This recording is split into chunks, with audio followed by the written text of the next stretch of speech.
us in Phoenix. We are going to review AEW Dynamite? Dynamite. 1/11/23. The LA debut, baby. And I got a bunch of special guests will be here in just a moment. Stay tuned.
Yo, what's up, everybody? Yeah. Welcome back. Yo. When we were just here. Hi, everybody. We were just here. Something like that. Hi, everybody. Hey, everybody. Hello. You know the deal. If you don't know the deal, that's Zach Snow over there. And we got over here, we got Matt Stores in the house, everybody. Oh, hi, everyone. Hey, very exciting.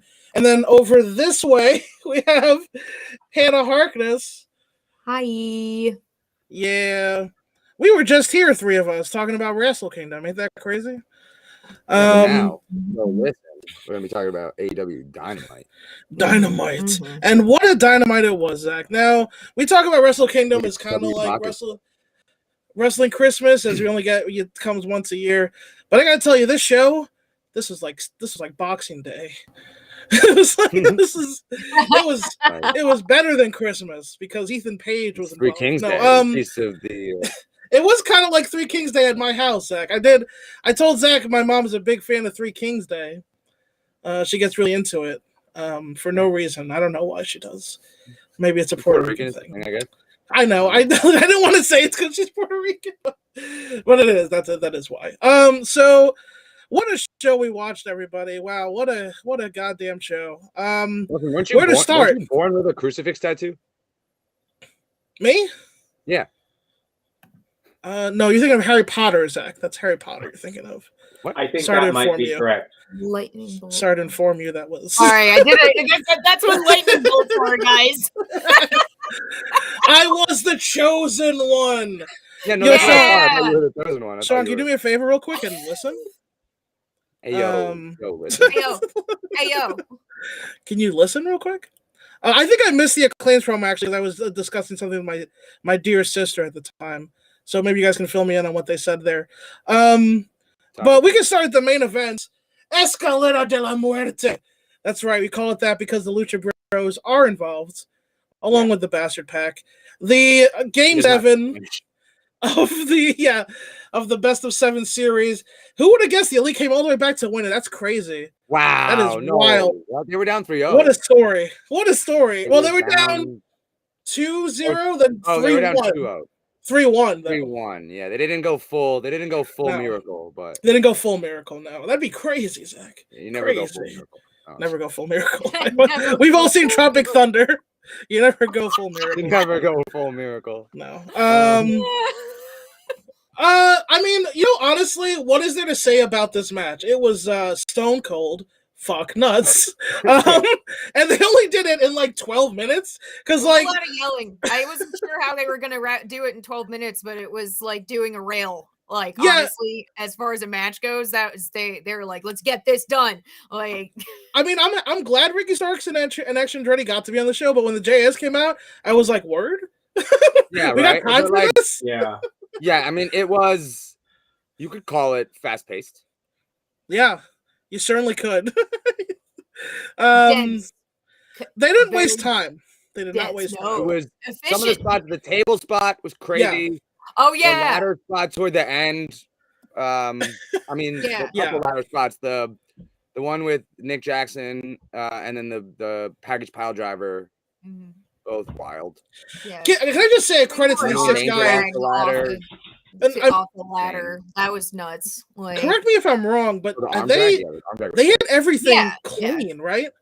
They hit everything completely clean. Am I wrong? Is that you would notice more than anyone? No, there's nothing. I mean, everything was pretty. It was flawless work. It was flawless work. Completely. I mean, that is the pace of the match was crazy. Yeah. So incredible pace.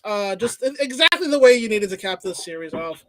So I guess the main question is, how do you feel about the series overall? Where does it rank in the annals of AEW history, and how do you feel about the trios titles kicking off? Let me throw it to Matt Stores, actually. Yeah, I would say it's by far and away the best of 7 series that they've done. In that it is the only one that they have done. That's a great point. Yeah. But yeah, I mean, it was very engaging. I think it's they very clearly were putting analogies to like basketball throughout the whole thing, which I think is fairly good for like casual fans or people that might like. This has been something sports fans. This has been something that I've been telling people, like, oh, you should watch this. This is an easy way to like get introduced to a bunch of different styles and a bunch of different match types, and very easy storyline to follow. So, and you won't be bored. Exactly. I'll say that if you introduce this series to a casual fan, they're not going to be bored. They might be overloaded. Yeah, they might be overwhelmed. Bored. Yeah, they might be overwhelmed. That was to that point. I think, like, I wish we had more like normal 6-man tags throughout this period. Well, the first 4 of them were, right? No, not these matches. I meant like sorry, understood. 6-man tags to build a division, like, because again, like, yeah, they're fighting for the championships, but like right now, that seems like those are the only 6-man tag groups that are really like active. I wish we could have had to like make this even more special, like feature other 6-man tag groups, like normalize that style, right? I agree. Yeah. I see what you're saying. I think, again, but there's like, also someone who's not a casual fan, obviously, right? Like, I'm in the business. Like, I've worked with some of these guys, been on shows with the Young Bucks and Penta, and you know, like all the way back to like some of the first years of my career with the Young Bucks in New York. Like, they are special. Like, they are an attraction. But like, we all knew it was going to go to 7. We all knew, like, I think having a stronger like 6-man division, like during the long course of it, would have been dope. Doesn't take away from the matches, but like now it's like, well, who are the Elite going to fight? Well, I'm glad you asked that, because actually there's a lot of folks out there. I really quick want to say we can also follow Matt Stores at MTSTORRS on Twitter and Instagram. My man's out here. But yeah, so there's a lot of trios we got. I mean, I think the end game for the Elite is still the Dark Order. I think they're going to tail it all the way back around. Maybe. We still got the Best Friends, so I don't know what's going on with them. Of course, the one that comes to mind immediately, House of Black. We know what's going on with them. The creepy weirdo perverts. Awesome. They resolved that. They resolved that tonight. But did they, Zach? That random guy. You saw Trent's? Did you see Trent's face? You see Trent's face though? He always looks like that. I know, but it was kind of weird though. But he always looks like that. It was kind of weird this time though. You think they're gonna? I don't think they're not gonna break up the Best Friends. That'd be folly. But they're gonna like tease it. I think for like a few months, probably. You know. I mean, what comes to mind immediately though, the weirdo dark perverts, the House of Black, right? Those guys. Remember them? Right. Buddy Matthews Group. That's what I call them. I call them Buddy Matthews Group because he's my fave. Yeah, he is the best one. But yeah, I will say, Buddy Matthews is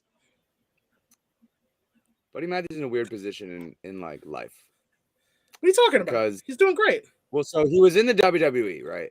Yeah, he's dating Rhea Ripley. And he was in a good tag. He was in a good tag team. And then they were like, "Okay, we're the WWE. We don't like tag teams, so like be a singles guy." And he was like, "Okay, cool. He was really good at that. I'm gonna be Kenny Omega in WWE." I'm gonna be Kenny Omega and also Kota Ibushi.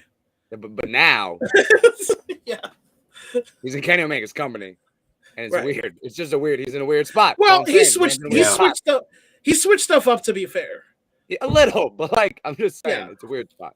He's like, I'll be Kenny Omega, but like I'm gonna have like Brian Cage's body. Like, I mean, he's a slightly. I'm gonna have an action figure. He's just a slightly thicker Kenny Omega, and I think that's. I mean, Kenny Omega's built for speed right now. He's in speed build. He is in speed because he's coming off of injuries. You know, he can't be bulky coming off of injuries, right? Yeah, he's in speed mode. But yeah, I mean, Brian Cage's body is used regularly as a metric for insane, by the way. There's a lot of people with insane bodies and a lot more famous wrestlers with insane bodies. And people are like, yeah, no, he's the gold standard for like I mean, especially if you've ever seen photos of Brian Cage like before the Weapon X program. It's shocking what that serum can do to people. Yeah. Jarring. Yeah. Pretty amazing. It is jarring. So yeah, Hannah, do you have any thoughts about the trios and the whole going forward with it? If you book that match, I'm gonna watch it. It's like I'm held hostage by the concept. They could have done like a best out of 20, and I would have still sat down and watched that again. Like I could act like I wasn't going to and be like, oh, you're dragging this out. I don't know. This story's going nowhere. You're just pandering, and then I just sit and watch it, man. I don't know. I'd be remiss if I didn't bring up Match Daddy. That's the 21. Best of 21, yeah. I'd be remiss if I didn't bring up the possibility, the very sad possibility of Death Triangle splitting up. Now we've been seeing Phoenix, not like the Hammer time. He's like, we're not the Hammer Bros, we're the Lucha Bros. And Pac's like, but what if we use the Hammer? And Phoenix is like, I can't argue that. But so now, where does Penta fall in this? But they lost, though. Now they lost. Now they lost. The Hammer didn't work, so it failed them. Yeah, so what good was the use of it anyway? If they were What's their brand identity now? We threw away our honor. Exactly. And they still lost. They're crocodile out here. They threw away their honor, and for what? For once. Ever since I called them, I couldn't remember their name the one stream, and I called them Violence Party. I still call them that now. I can't stop. Like I was just like, great name. It is a great name. Somebody else needs to take it. I'm just gonna push that every single one. I mean, we have again, as I said when you said it, free name. We have a company, so. Violence Party. Man, we do. Okay. Oh yeah, get that copyright. We could get that copyright. Get some people will buy that even if they don't know what it's about. Yeah. Trent did reach out to me and Benel when we were going around being the best friends, and he did threaten to subpoena us. But that's not true. That's on Instagram. You can see it on Instagram. It's on Instagram, bro. True. I got Instagram message, bro. It's no fucking way you got Instagram. He doesn't. If he threatened you with a subpoena, he doesn't know what he's talking about. No, it wasn't a subpoena. Not what you would do. It wasn't a subpoena. It was. I can't remember. Make sure it's actually him because he's the nicest baby on the planet. No way, Greg. He was kidding. No way, Greg messaged you. Like, stop it. He messaged Benel and said cease and desist. That's what he said. Cease and desist. Yeah. He did. He did say it. I think he was kidding, but he did say it. Yeah, probably with like a winky face. We have the receipts, as they say. Benel has the receipt. He showed it to me. I was very excited to be. never forget, new viewers. If you're just tuning in, we're talking about when Trent Beretta Instagram message Lawson and Benel. Yes, my tag team partner, co-host. Because they were called the comedy best friends. We were. Also, never forget that time where I reffed a match and Chuck Taylor killed the town with Delirious because they broke a sheetrock. Whoa! Oh, right. You did tell me about that. That's indie wrestling. That's indie wrestling in a sentence. Yeah, listen, man. Yeah. Me and this TV guy. One time, we were no longer allowed back at a building because we broke one of their walls. Look, man, Kota Ibushi got kicked out of the Budokan for doing a moonsault. So it happens to the best of us. Okay. That brings us to there's the JS segment. Where Ricky Starks continues to look like a gigantic fucking star. Action Ready getting some lines in there on Sammy, who sold. I thought it was a good segment. I mean, Jake Hager said I thought the end was a little bit wonky, weak, but sure, the rest of it was fine. And yeah, Ricky Starks was like a fucking star. Getting Jericho to move his wide ass frame was amazing. That was funny as fuck. That was awesome. Yeah. Especially the hat made that better too, because just visually you move him to the side and it's the motherfucker with the hat. Yeah, God. Right. So yeah. I'm not talking to you. I'm talking to the fucking bucket hat. Yeah. Right. I mean, what can we say about the JAS? I mean, they're bad guys. They're cartoon bad guys. It's dumb, and I love it, and I'm gonna continue loving it, even though I probably should hate it, but whatever. I don't care. Why should you hate it? It's fun. I mean, it's great. That's Chris Jericho in a nutshell. Like he's like, we all love him and we also fucking hate him. Where was your wife that day? Where? Yeah, right. True, dude. True. It is true. The man is the goat. The man is the goat, and we're gonna always dunk on him, but he's still goated. Yeah. He's the best, and also fuck him. Yeah. I mean, honestly though, to be fair, like the wives of Jericho and the Bucks are like the January 6th trios champs. Like, yeah, I mean that is absolutely. Yeah, 100%. It's not false information. The Bucks and Jericho, or is it Y2 Jackson? Yeah, Y2 Jackson. The wives of Y2 Jackson. The wives of Y2 Jackson. Undisputed January 6th trios champs. I think Chris Jericho, by an incredibly wide margin, is the funniest Republican. I think he's the funniest one. Like large margin too, like lapping everybody else. Like never forget, like he's Canadian. Like that doesn't. I know. Like, he's not even American. So. It's so weird. He might have dual citizenship though, because he was. That's what I was thinking. Yeah, I forget all the time. Born in New York, I think, because of his dad. But you know what it means. I don't know. Yeah, I always say that Shane McMahon is the 1% I always respect the most.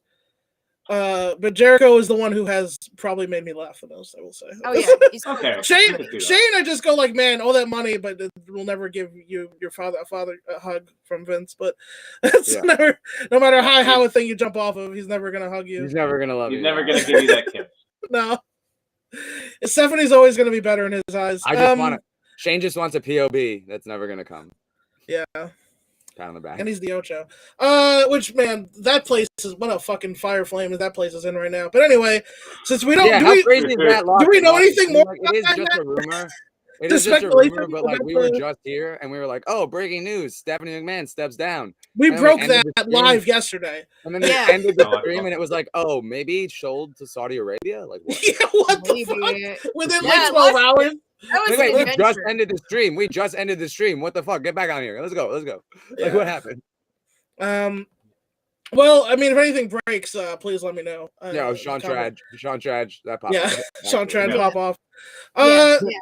So then we had the women's match, which, by the way, this was not like your fucking token send the ladies. This is a big fucking match we had here. This was a main eventers, bro. We had Britt and Jamie Hayter against Toni Storm and Saraya. Half called the finish here. My prediction was that Shida would get involved, come down and beat up everybody with a kendo stick, and instead she just accidentally. Yeah. Right. But was it accidentally? Don't send me down the ramp in that drip and don't foreshadowing here. To me, it's the fashion foreshadowing. Toni Storm, Saraya dressed in black leather. Britt, Jamie Hayter, and Rebel all in the red and white. Shida comes down. Oh. White tape, red outfit. Let's go. Stands in their corner, but no, she's on the other team. Definitely. Is she the third man? Why would you say that? Why would you spoil the surprise? Anyway, Bobby. Yeah, Bobby. Okay. I want to start with this. Monet did not show up. Yeah. Okay. They didn't say she was. Britt Baker did say last week, "I'm the boss," and that's it. That's all that happened. Now she's still in Japan, I guess. I don't know. Probably. Right, so whatever. But is she? Thinks she'll be on Rampage though? Sean Trudge, I will fight you. See, okay, are they gonna do like this? Are they gonna try to make Rampage like a thing again by having to show up on Rampage? like they did with CM Punk. Again, they have not announced her in any way, so this would be, I don't know, Matt. Your thoughts? I think that she is gonna show up eventually. I don't. Sure. It's almost definitely. Yeah, I mean, you can't money not talks, do it. 100%, and that's just gonna move it. But yeah, I mean, I think that if she does, it's got to be an extended segment. It can't just be like a pop in. Like or we hear from her the following week on Rampage when she shows up, also on Wednesday night. You know what I mean? But I think when she shows up, we're gonna know 100% she's showing up. They're gonna do the CM Punk thing where someone's gonna make it. There's not gonna be any question because, I mean, she's at that level. She's moving those tickets in San Jose. She's showing up. She's showing everybody that she is the Monet. So she wasn't there. But the match itself was very good. Jamie Hayter pinning Toni Storm. Poor Toni Storm. She's not going to get her rematch for the title. So they're probably moving towards Saraya and Jamie. Yeah. I am not sure that Saraya can keep up. I'll say it. I'm not sure. I'm not sold. The Brent match did not sell me. I'm not sure she can keep up with Jamie. Hayter should certainly win. Like it's not even yes, I don't think. I am confident she will. Will she win clean? I don't know. But she'll probably win. And then when Monet shows up, will she go after Jamie? Will she go after? Well, I mean, it would make sense to me. Like if you're looking like big picture, but this doesn't include Britt. You could go like Hayter beats Saraya with maybe some weird Hikaru Shida involvement. Sure, and Shida might be involved. Yeah. Shida versus Saraya, and then Monet versus Hayter in the meantime. I think and then have Shida maybe or Paige versus Sasha Banks after if she wins the belt. Yeah, so that's my thing. So I always go with the most natural storyline, and it might be kind of weird that they would do this, especially, I don't know what their comfort level would be, but since Sasha Banks was the one that injured her, 7 years ago or whatever it was. Saraya, that's a natural storyline. That's natural, heat of like, you hurt me. I was out for 7 years. And so in my mind, that's where they're building towards, even if it does take to, March for, Revolution to, be like, oh, she wins, big moment. And then it's the person that hurt her comes out. You know what I mean? That's interesting. That is interesting. I think possible Revolution opponents for Monet: Jamie Hayter, Saraya, Jade Cargill. Yeah. I think Jade is going to be like, because somebody needs to defeat Jade.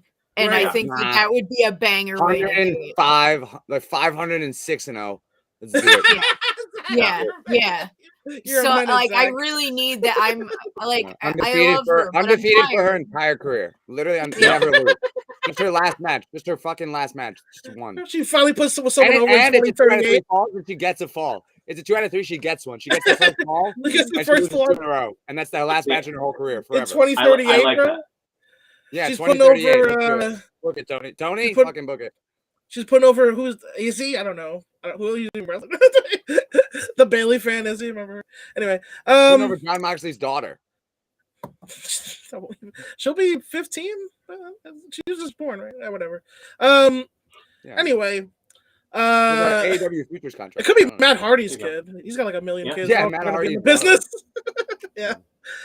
Sky Blue is going to be Josh. Your belief in Sky Blue is adorable and completely unfounded. Sky Blue is not winning a match for the next 5 years, bro. Don't even. She's never going to win on television. Like literally never. She's like 22, and she's still green. But I love that you think she can win. Lawson, see if you catch it. She'll make a good trainer one day. Bro, come on, bro. You can't bury her yet. She's still a kid. She could get better. Let's relax, man. No, she's great. She's fantastic. I love Sky Blue. I wouldn't say she's fantastic. She's young. She's got to have time, bro. Her matches are good, bro. Her matches are good. Yeah, they're fine. Yeah. There's a lot. Listen, Dax, yes. Oh yeah, Dax's daughter. 2038, first ever loss to Dax's daughter. Book it, Tony. Book it. Yeah, Dax's daughter will win the men's title, bro. 501. 501. Okay. To Landed the Harwood. This is not gonna become the Sky Blue stream, okay? Talking about all our bookings for Sky Blue winning. Sky Blue for it. Sky Blue in full gear 2023. She stands over Jade, Cargill, and Saraya and Monet and holds up both titles. 1 foot on all 3 of their chests. Sky Blue's era. The Thanos of the AEW, the Thanos of the AEW women's division. Fucking Sean Trad commissioned the fan art of that. Anyway, what the fuck? Okay, so yeah, then we had Centaur. I bet if we joined forces, even just like 8 people would be enough to like be a Sky Blue. Like we could change your whole career. Her whole trajectory. We just get behind. Yeah, we just all got obsessed. Tony, listen. Feel about it. You need a new star from Chicago, Tony. Who are you gonna get? Mustafa Ali's tied up in that company. That guy ain't coming back. It's all about Sky Blue, baby. She's cash. She's cash, bro. I'm telling you. You see that girl do a cold blue? Fucking, she's got what it takes. Money. She should pin Samoa Joe next time you're in Seattle. Yeah, right. I'm thinking mainstream star, mainstream crossover star. Mainstream crossover. Look at this. Yeah, no, first date, Huge appeal. She's wrestling, then she's in the movies. Sky Blue. You're pairing her with Dante Martin. You're thinking too small, Tony. You got to pair her. Right. Bring in Avril Lavigne. Have Kenny Omega literally sweep the floor in which she walks. He's her entourage, bro. The Elite ride with her. She's the main character. Anyway, we're just doing Chuck Norris jokes about Sky Blue. Basically, we are. This is going. That's basically what. Yeah. Okay. So. Where do you think Ric Flair's jet flies? In the Sky Blue, baby. In the Sky Blue. Carried him his whole career. I don't want to think about any more Ric Flair planes for the rest of my life. Yeah, I'm good on that. Thank you. I don't want to think about that man in a plane ever again. Anyway, so there was nothing else before the Takeshita match, right? Can we talk about this now? The Dance of Takeshita match. So, me and Zach, we simultaneously orgasmed at the finish of this match. This was, I had at points, I was cheering on Takeshita, and my friend Crump, who's in the chat, was like, "You rooting for Takeshita?" And I said, "No, I just want the match to keep going." I just don't want it to end.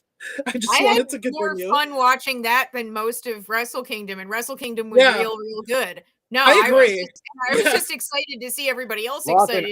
Remember that feeling? Remember that? Yes. I was talking about that feeling. I had the feeling after this match more so than Okada. That's fair. Yeah, exactly. That's fair. That's totally fair. Main event smack in the middle of the show, and if it wasn't the thing that actually ended the show, if it wasn't that, it's nuts. This show had legit 3 pay-per-view main events on it, and it was for free on television. Just for free. It started with one, there was one in the middle, and it ended with one. Ridiculous. I want to remind people that there are people out there who think that AEW shouldn't exist. Anyway, but no, fuck they negativity. Were really showing off for the Q-list celebrities. I know there were a lot in that crowd. There's probably, I bet about 30% of that crowd was comedians. I'm sure. Yeah, probably. Yeah, probably a lot of like there's enough for like 6 showcases in there, Well, we got the Ken Jeong in the audience. We got the Freddie Prince in the audience, which again is big. Man, he used to work for WWE. Like. And Mark Maron on his podcast actually said he was going. He said because he just interviewed Cat Williams. My mom told me about this. She was like, "Oh, Mark Maron was talking about the wrestling." And apparently his producer took him to AEW, so he was there. And I kept in my mind just kept calling matches Mark Maron the whole time. He had Cabana on WTF. I know, but that's the guy. He was in Glow. Right? Yeah, he's in Glow. Yeah. He's like wrestling adjacent for sure. Yeah, he is. Yeah, he said that in the intro. He's just like, I mean, I was in Glow for 3 seasons, but I didn't really embrace wrestling. And my producer's saying like, I want you to love it. I really want you to feel it in your heart. It's the intro to the Cat Williams interview he just did. Yeah. Honestly, yeah. If AEW never came to be, I don't even know if I would be watching wrestling right now. I don't have no idea. Yeah. I mean, I probably still watch New Japan. Exactly. This was they did it big in Portland. Yeah, that's fair. They did it big in Washington for sure, but this was a much bigger event than those shows even. Yeah. Crowd. So, the crowds went nuts. Especially, I mean, the crowds were really hot. The crowd was really hot. So Danielson Takeshita, of all the great wrestling on the show, there was a lot of great wrestling.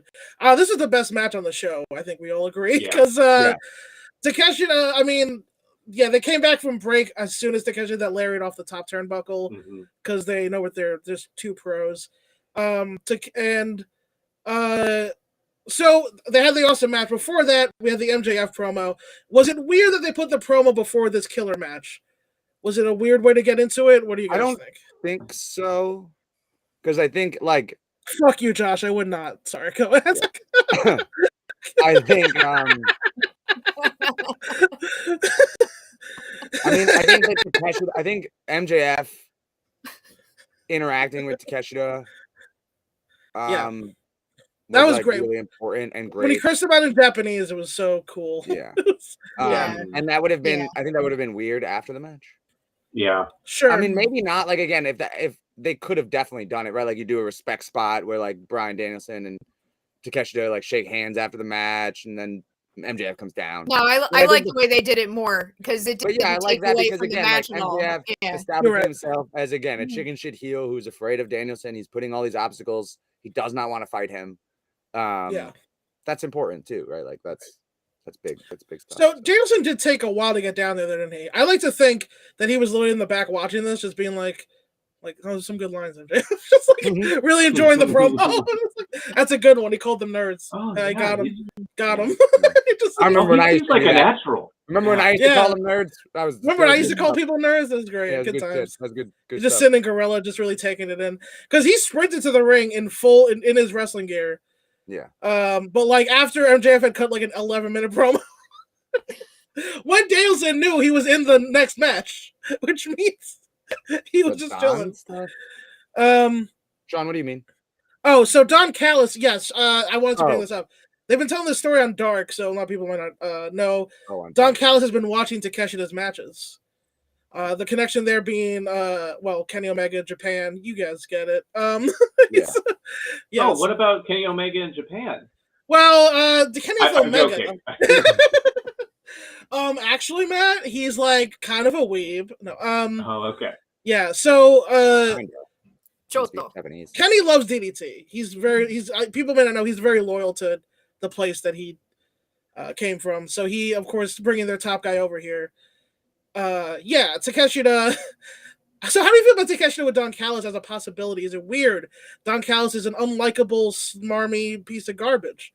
Takeshita's our favorite Japanese boy. Your thoughts, everybody? I mean, I wouldn't love it. He's talking about a hockey game. My God, the boy's only 28 years old.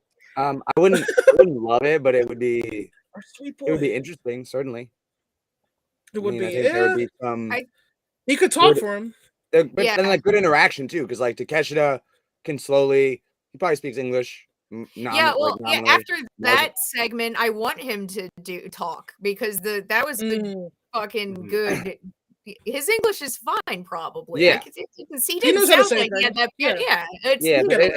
But if Callis kind of, and that could be again like just a short-term thing where Callis says a lot of stuff in English, maybe that Takeshita doesn't particularly agree with, and then blah blah blah. There's going to be a turning point when Takeshita starts winning matches on TV, right? Yes. Mm-hmm. So there's going to be a divide, and that divide might be when he gets a manager who can be like, hey, stop wrestling main eventers. Why don't you wrestle Lee Moriarty, for example? Yeah. So I'm not saying We love me already. He's in our movie. Yeah, it's like stop challenging, stop wrestling John Moxley and Bryan Danielson and beat up Dr. Luther. Like, what are you doing, bro? Like, yeah, or him. Yeah, beat up. How about Serpentico? Where's he at? Let's bring out yeah, right. Like, get some fucking wins, bro. Like, relax. Where's Nick Nemeth at? Bring back Nick Nemeth. Yeah, bring back Ryan Nemeth. Yeah.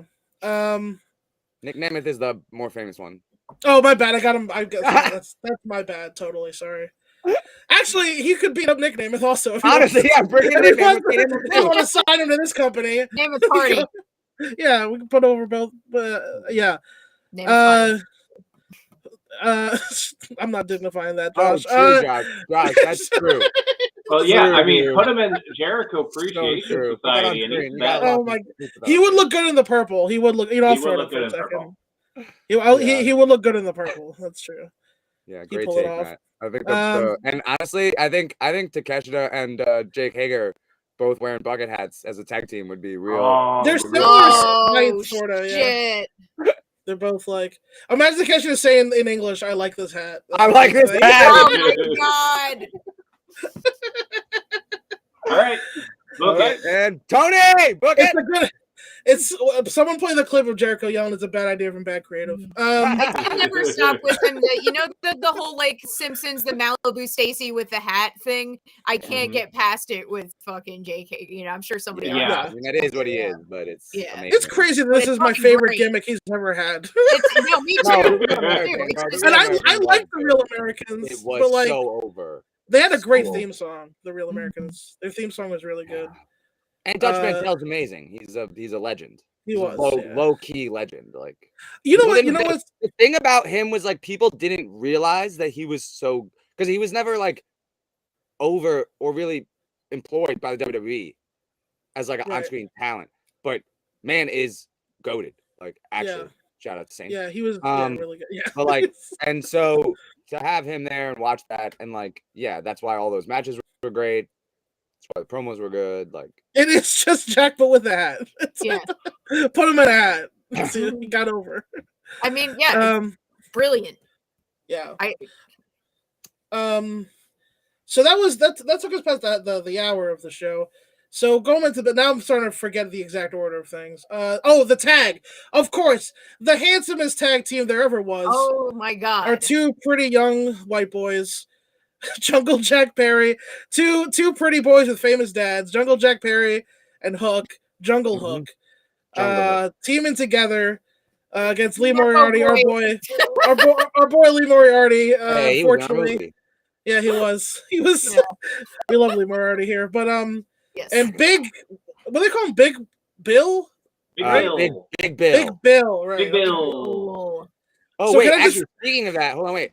Can I forget the name W. Morrissey? Can I get that out of my brain? Real quick, hold up. Whenever I hear Big Bill, I think of what's his name, Mr. Bill, from like old SNL episodes. Yeah. Oh, word, yeah. And I'm waiting for somebody just to mash those up, and like anytime he gets suplexed or anything bad happens to him, just put the Mr. Bill. Over him, and I think that's just you're gonna print money. So Lawson, one of these is yours actually. You have the stickers, or what do you have? But speaking of Big Bill, look what I got. Oh snap! What the fuck? Counterfeit money. Dog. Oh my god! Wow. Hold on. Yeah. I was over at Cheeseburgers wrestling school, worldwide dojo, Bristol, Pennsylvania. Check it out if you have any dreams of becoming a pro wrestler. Great place to start. There for taping for Inspire Wrestling, and that was my payday, obviously. 300,000 Okada dollars, which, like, honestly, with inflation, is like pretty. It's doing pretty well. Cheeseburger, Jushin Thunder Liger's favorite wrestler. Anyway, so this was exactly what it should be. They got the heat on Jungle Boy. Hook with the big tag in. The big spot, obviously, is Hook trying to suplex the Giant. And with Jungle Boy's help, from a missile dropkick from the sky to the back, he T-boned this man out of his boots. My favorite spot in this match was actually when Hook saved Jungle Boy. from the chokeslam. That was the best. Oh, on the apron. That was great. That was the best part of the match. That actually was great. I thought for sure my boy was going to eat that chokeslam. He was going to eat that apron, baby. And we were going to hear the line. Hey, commentary. Say the line. Yo, say the line.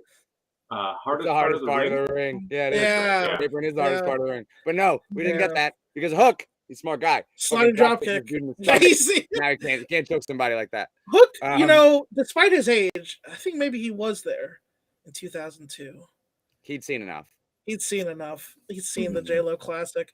But then I thought maybe Hook was gonna awesome. Climb up on the Giant and give him a red run, but no, they're protecting Big Bill. He is I mean, he got thrown and then just kind of powdered and stood on the apron. He chilled, and we didn't get to see what happened at the end. Right, so Hook ran interference on the finish. Something happened at the end. Mm-hmm. Yeah. Our boy Lee Moriarty, unfortunately, fell victim to the snare trap. The transition was sick to the snare trap. Yeah, Jungle Boy's getting really good at finding ways to get into that. He's I mean, Lee Moriarty's also very athletic. He did a full back roll to handspring, weird, twisted himself over. It was crazy. Yeah. Hey, Lee Moriarty, never forget, he's one of the killers. He is. Look out for him. There's the pillars, there's the killers. Lee Moriarty's a killer. Look out. Yeah, he is. He's gonna be on the come up someday soon. Overall thoughts about the Firm. Is this a waste of time? Why is one of their greatest promo guys with them and they're a bunch of losers? Your thoughts? Who do you mean their greatest promo guy? Do you mean MJF? I'm talking Stokely Hathaway. He's one of the best promos. I mean, I think that's why Stokely's with them because they are guys. It's a weird, but it feels incredibly ragtag. Yeah, and for bad guys, I don't think that's a good feeling. Yeah, okay, the Straw Hats can be ragtag. Your favorite anime bunch of heroes can be ragtag. They're scruffy. Your D&D group can be ragtag.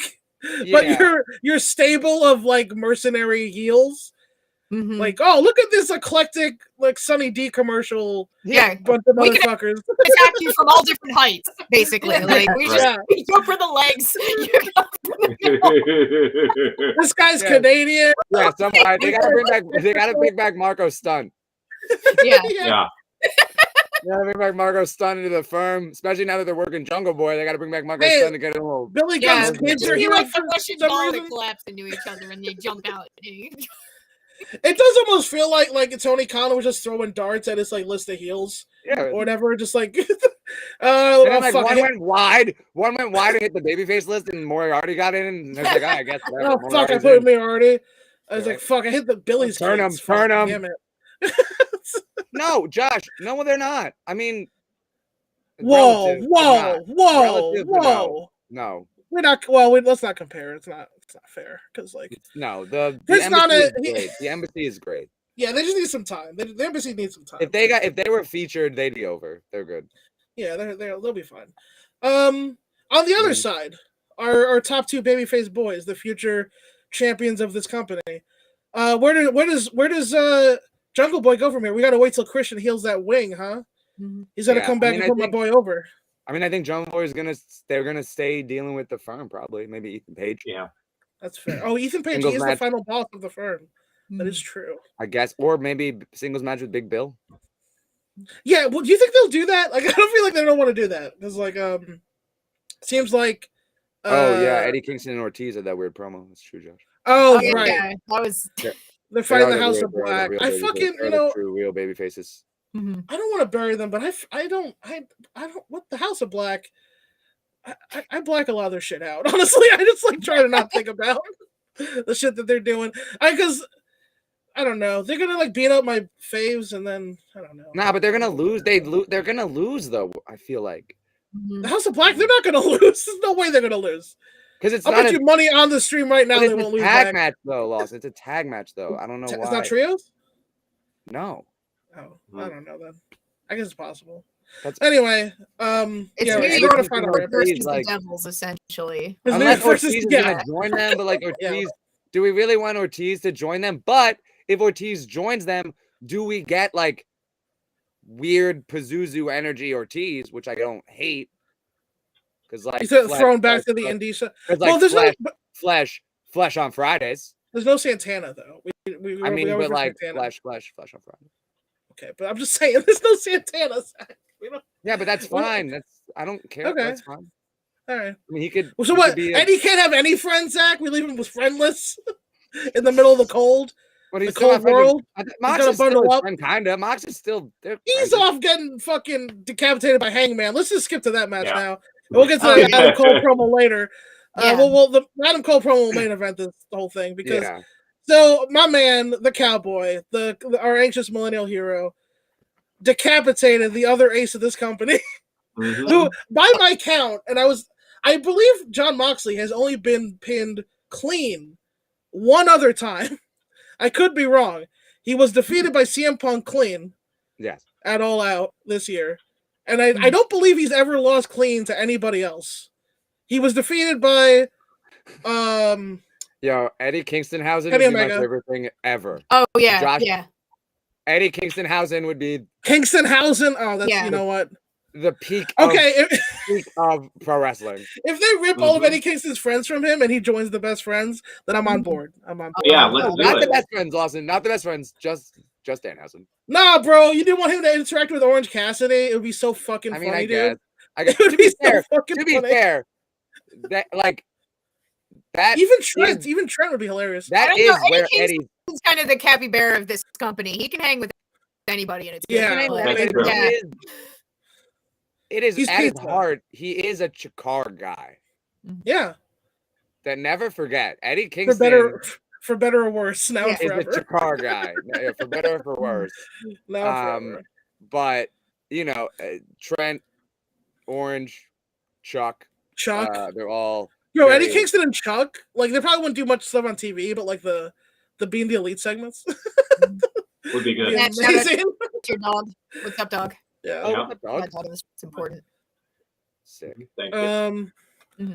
And yes, of course. Blue shoes, Santana coming back. I don't know. I mean, he tore his ACL. I haven't heard anything other than that. Yeah, we don't know. We haven't heard anything. So. And I don't know how. I mean, I assume I never really bit on they didn't like each other. I heard there were like some disagreements in real life, but like they're boys. I doubt it was real. You know them for real though, bro. You're biased. I mean, yeah, but like I know them for real. It doesn't. You're right though. There were like reports maybe they weren't getting along. It might be dirt sheet shit. Who knows? Not like it. Yeah. I mean, they probably even if they're still boys. Yonkers house. There for it. Yeah. Very different. I can't wait for Santana to come back either way, no matter what he wants to do. I'll watch him do anything. True. Same. Hangman defeats Jon Moxley in about 15 minutes. He kicked out of the man's finish. He survived the choke. He survived the 12-6 elbows. And he survived those fucking nasty fucking headbutts Moxley gave him. That was wild. Out here. He Shibata this man 3 times after he had a shoot concussion. And he comes back, gives him a big lariat, comes back with the buckshot to his solar plexus, basically, because he wanted it to be safe. And he pins the man clean. Where do we go from here? They teased the story. If you didn't watch this match, you've got it fucked up. Yeah, you gotta watch. Yes, you gotta watch it. It's great. Yeah. It's a great match. It was great. It was kind of crazy that they started. It was just the show was good enough that didn't completely fuck up the momentum of everything. It was really good. That's a great point. For a second. No, I mean it was main event segment after main event segment, pretty much. Yes, this whole show, yeah. And like honestly, even the JAS segment, because they were in LA, the JAS segment, on like a off week of Dynamite, could have ended the show. Yeah, sure. The Ricky Starks JAS segment could have ended a Dynamite. Hey, that women's match better than like 5 straight weeks of rampages. Yes, and the women's tag, the women's tag was also great. Yeah, it was really good. Yeah, and again, like what happens when you take 4 of the better women? Like again, if you put that in the main event, highlighting the women and going off with the questionable Hikaru Shida image, also an easy off week Dynamite end. Like again, these are main event segments. Every single one of them. I do want to say also, I feel very positive about Jamie Hayter's title run. I feel like people are very excited about Jamie's title run. After that cheated defense, yeah, it's like people are like Jamie Hayter is like a thing to watch on the show, which I feel very good about. But yeah, so they told the story with Moxley that he might have a concussion or whatever. And at the time, my man Krupp was like, "This is dumb. Why are you doing this? We know this is not real. Why would you do this?" And I kind of agree. I got to be honest. It's like, why would you? We know the Adam Page thing was real. Why were you going to pretend that Moxley got concussed by a buckshot lariat that literally hit him in the stomach? We don't have to do this. AEW, you're better than this. You tell better stories than this. This is dumb. Am I wrong? Someone talk me off the ledge here. I think that they should have swerved and just talked about how it ruptured his appendix. Yes, okay, then I'd be on board. If the doctor was looking at his stomach, it's like, oh god, it exploded the ring within. Yeah, exactly. Yeah. I was. You know what? The first thing I did think about was the exploding ring in Eddie Kingston. I love that. I think back to that, and it makes me smile. The best. It is funny. It is funny. I love Eddie's promo after Eddie getting PTSD from fucking sparklers. I remember I was in the streets, and and when he said like, if you don't know what I'm talking about, then you ain't with me or whatever. Yeah, right. But I'm with you, though, King. I'm with you. Don't leave. Eddie Kingston should be my publicist. I think he can really talk anyone out of anything and make it just fine. This is actually the best theory. The buckshot lariat ended Moxley's ability to bleed, and therefore his power. It has been sapped from him. Yep. He cannot bleed. Win, I mean, Hangman getting the win is huge. Yeah. It is huge. It is a huge win, man. This guy never loses. Moxley, he doesn't lose. But what does Hangman do for the next till it's time to fight MJF? Till it's time to fight MJF? Because what's the pay-per-view match? In February. Right. Is Revolution first week of March? First week of March, yeah, March. Okay, so what's Hangman's pay-per-view match? Well, I don't know. I don't really have any idea, honestly. Well, Adam Cole's back. If Max is going in, he's back, but he's a baby face, though, is he not? Right. Yeah. It kind of feels he's like he's an Adam Cole, but yeah. Yeah, he's an Adam Cole, baby. Yeah. Well, he's a new Adam Cole. Ring of Honor title. We're gonna run. I don't know. I wouldn't. Yeah. I wouldn't do that. I wouldn't put Hangman against faces. I mean, I wouldn't. Maybe. I don't know. Hangman versus Big Bill. They're gonna protect him for that. There you go. Yeah. Yo, do we finally get the Hangman Rouge program that no one asked for? You know who wants it?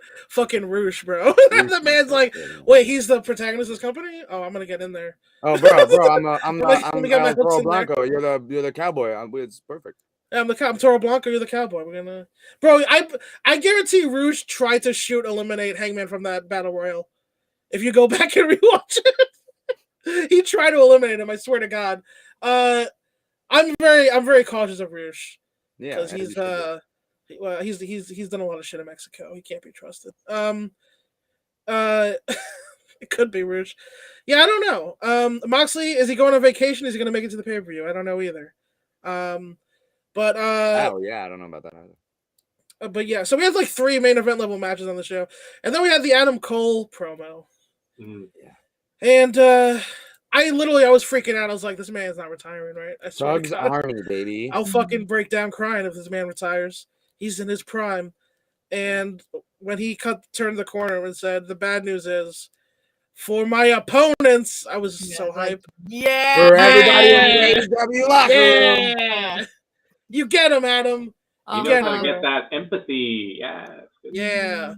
It was a very, AEW, it brings out people being real emotional about shit.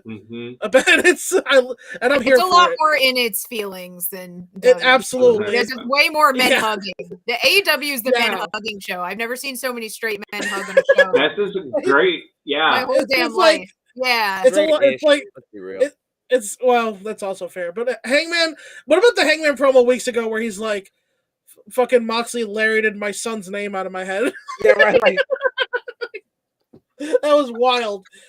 That was a backstage promo. That wasn't even in the ring. He's just said casually, I forgot my kid's name. The fuck, Hangman? But anyway, that could be real. We have no idea. The man was shoot concussed. That might have been real. Adam Cole, he's back. What's next on the horizon for him? Could it be? So I could see Adam Cole going after Darby. Yeah. Darby's Joshua a just hot said the real reason right now. Adam came back is because of it's the era of Sky Blue. Yeah, you gotta bear witness. You gotta bear witness. Damn it, bro. That's Sean. You make a great point. Between like the Hangman stuff and Eddie Kingston stuff, and the Moxley promo when he came back from rehab, I was thinking about that one. No, she wouldn't, bro. She's a dentist. She does the opposite of that. She gives you hit points. So I mean, do we get another Adam versus Adam program for a number one contender match? Maybe that's like if you think TK brought on another tournament that people are mad about for some reason. Not another tournament, Tony. I hate tournaments. Sorry, sports tournaments. Who does this? Brackets off. Fuck. What were you gonna say, Matt? Yeah, I mean, I think that they're gonna could do a March Madness thing. True. Yeah, I mean, I think that they gotta get, depending upon, I could see them doing some like Ring of Honor or something. You know what I mean? Getting into, challenge Claudio there or something like that. But Adam Cole versus Samoa Joe would be hot. Yeah. I think AEW, this is not a problem per se, but they have a lot of heating up baby faces. Right. And they might not have enough heels to go around. Maybe that's why we're protecting guys like Big Bill or I don't know. I mean, there's still Jericho. There's still we do have Hobbs. We got Hobbs, the Book of Hobbs. I just remembered something. Jay White, it's my understanding that his contract is up. I wouldn't be surprised if they're planning on, especially with Adam Cole being a babyface, bring Jay White in. That's just natural beauty. Yeah, that would be huge. That would be crazy. Adam Cole versus Jay White. Also, Hangman versus Jay White renewing their rivalry. Hangman. There's a couple people Hangman has never gotten his win back on. One is Jay White. Another one is Chris Jericho. Although he's tied up with other people right now, so I don't necessarily expect he's not really as tied up. But I don't know how you get there. But there's Swerve. Oh my God, you're so right. Swerve, bro. That's my dude. But I want him to win, though. I think Swerve should beat Darby, actually, though. That's my 100%. That's my thing. Completely agree with that. Let him run with it. Yeah, run with Swerve for a little bit in that spot. I mean, Darby, it kind of sucks because like Darby is best with the chase, and like I don't know what they're doing here, but like you say that, but he was literally the longest reigning TNT champion. Yeah, I mean, so he's pretty good with the title too. Though, wasn't it though? You're right, but he did well with the ratings. That's why they kept it on him. Yeah. I mean, also, you take it off of him, and then you can get him into a short, too long, rivalry with MJF. Yes, also true. And because that is, contrasting styles. You have the Sting dynamic. You have you have a lot to work with that. Yeah, that's true. Hugman, Adam Page. Hugman. I like it. I think the rebranding is perfect. I think listen, sometimes he's Hangman, sometimes he's Hugman. Yeah. That's his Dark Order persona. There's also Johnny Hungee. He's drunk. It's I love you, man. Yeah. I mean, Darby Allin versus I love you, man. You're a good guy, Paige. Yeah. It's going to be secretly great.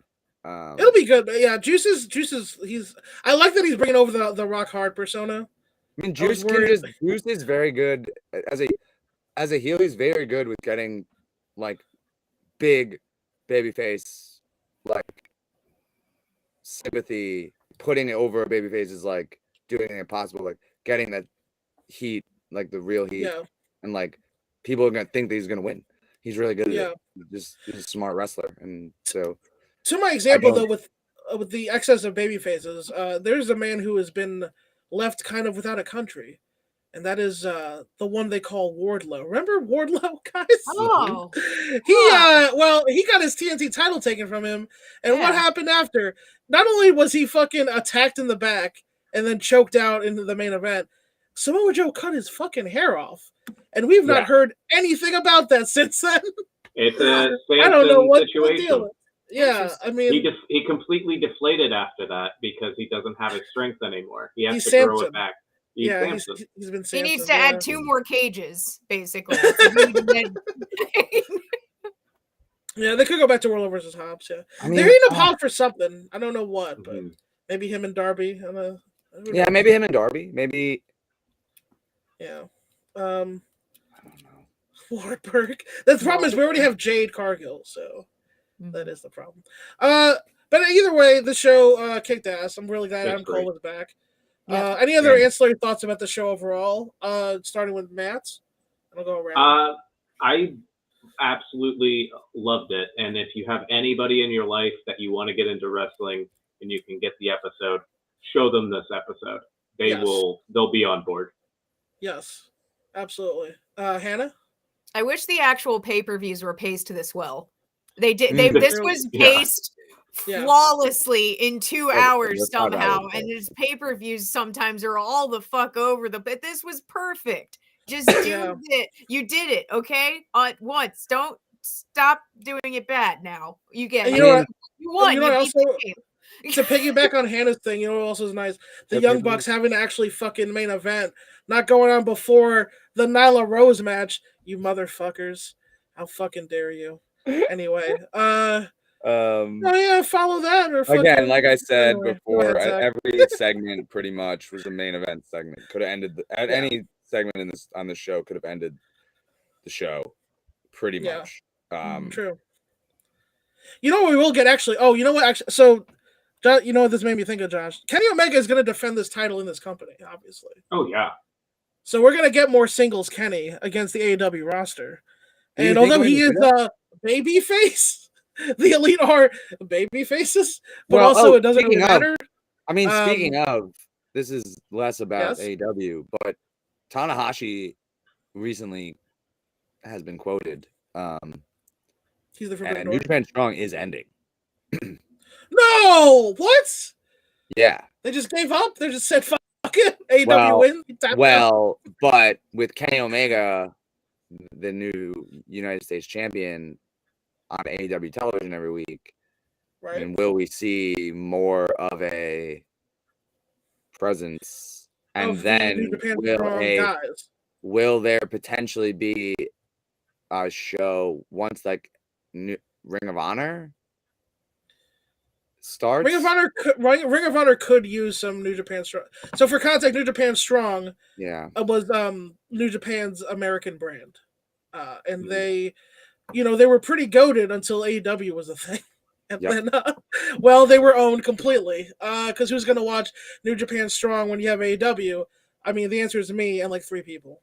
So even I didn't really watch it that much, to be honest. And I heard it was good. I only watched Chris Dickinson matches. Yeah. Fred Rosser. And I stopped watching, actually. Yeah. The former Darren Young, Fred Rosser. They told a really good story with him and Tom Waller over there. Fred Rosser being filthy. That man's filthy. A gay black man, and also the champion of Strong. Him versus Kenny Omega would be pretty tight. Mm-hmm. But yeah, the black gay John Cena. Yes, he does look like him. Yeah, he looks a lot like him. Not as much anymore, but but he used to look so much. It's crazy. He used to look exactly like him. Yeah, but basically, there's a lot of really talented wrestlers that need work, and so why not send them over to AEW / Ring of Honor? It seems like a hand in glove situation.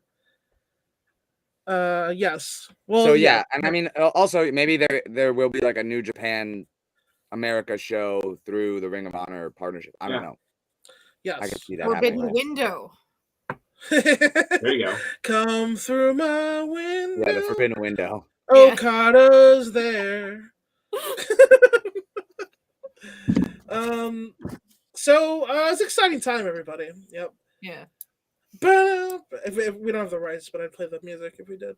I can't afford to have another channel get copyright struck. But I mean, it's an exciting time for wrestling. It's a great time for wrestling. 2023 is looking up. We'll probably be back here after Wrestle Kingdom Night 2. Entertainment thing. Mm-hmm. I mean, for the JAS, sure, yeah. I was very happy to hear what makes Daddy Magic's nipples hard, because I'm always thinking about that. I'm always wondering, like, what makes that man's nipples hard? That's how I go to sleep at night. What indeed? I'm like, what could it be? And if putting Ricky Starks to a table makes Daddy Magic's nipples hard, then I don't want to be right. That doesn't make sense. Guys, we'll be back for Wrestle Kingdom Night 2. I own 2 podcasts, and my guest is Matt Stores. Do you guys want to have any plugs? Where can people find you, Matt Stores? Yeah, you can find me online at MTStores, MTSTORRS, and that's on Instagram, TikTok, Twitter, and I love you all very much. Oh, I love you too, bro. The Chinese got your data, bro? That's rough. Oh, yeah. I give my data to everybody. My dad specifically has his data. His dad has your data. That's crazy. Yeah. Hannah. Hark _ it's Hannah on Instagram and Twitter, and on TikTok there's no underscore option. You're not allowed to do that, so it's just Hark, it's Hannah. And I have the Memoir podcast. I haven't heard that name in years. And then I have Kate's Bunker, which was the season 1 of a fictional podcast that turned into a live stream on Comedy Hub Live. So I listen to my bullshit fake conspiracy podcast too. It's all there. Baller. Yeah. And of course, oh yes, Matt. Sorry, I remember I also have a podcast. Oh yeah. Yeah, thank you. I have a podcast called Mattsplaining, where I talk to an expert and I tell them what I think they're an expert in, like what I know about their area of expertise, and then they correct me, and it's a lot of fun. That's great. Yes, that's awesome. Yes, I have listened to it. It is a lot of fun. It's a great awesome. Mattsplaining, and of course you can find me Zachary Snow 1 on Instagram, Zachary Snow 0 on Twitter. Every Thursday or Friday with Lost in Leon, Lost in Phoenix, reviewing One Piece. Lost in Sporos come out in 5 days. I'm so fucking hyped. Yeah, we've been on a really long break for One Piece. You can also find me January 21st at New Age Wrestling in Chinese New Year. Massachusetts. You'll also be able to check that out on YouTube at Richard Ruiz Productions. Shout out to love that guy, best man in the game. Yeah, and also be on the lookout for Inspire Wrestling on Facebook, Instagram, YouTube, everywhere.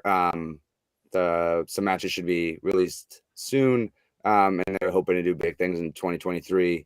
Kind of a dope, almost like a charity concept, trying to give back to the local community.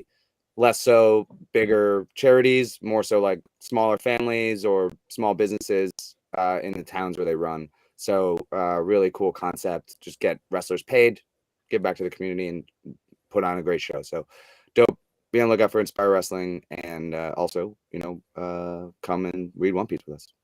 Oh yeah, we do that every. Yeah, and we're Brooklyn Battle Comedy too. 3 of us. Yes, we're also Brooklyn Battle. Brooklyn Battle Comedy. Yeah. I mean, I was assuming Lawson was going to get to that. Yeah, our movie's on fucking oh god, I forgot now. There's a bad look. Independent Wrestling. Thank you. I was thinking. I had the ITV. I was like, what's the second letter? W. IWTV or Independent Wrestling TV.com. .tv. We're in the Canada. You said, what are we in now? We have our category. On the fringe. To specifically explain, it is just us and then one episode of someone else's thing, but you can tell the category was created for us. The Fire Stick app for IWTV is frequently broken and doesn't have a search function, so when you scroll down through the categories, you will eventually get to On the Fringe, and it's just us. Pretty much one episode of another thing. It's fucking beautiful. Good shit. Can't wait for our second. We did it. Series. How do you get on the fringe of an independent wrestling streaming service? Like, this is the legacy of my first screenplay is that I got so obscure that I'm on the fringe. Yeah, we're on the fringe, and we're on the fringe, bitches. Yeah, our whole first season's there. The movie will be out soon. You'll be able to see that soon. The second series is coming soon as well. And of course, it's in the notes. But listen to Ballin' Out Soup and Talking Naro. What are you doing if you're not listening to my anime podcast? What are you watching this for? Probably because you like wrestling. I mean, what? No, definitely listen to them. But yeah, listen to what'd you fucking say, Zach? I'll fucking fight you right now. Pay for my Uber up there. No, I will. Take an Uber to Connecticut right now. That's it, everybody. We'll see you next time. Probably. What is right now? You better fucking it's 6 minutes away, bro. Oh my god! Fucking get out there, bro. I'll put on HM. Good night, internet. We'll see you in.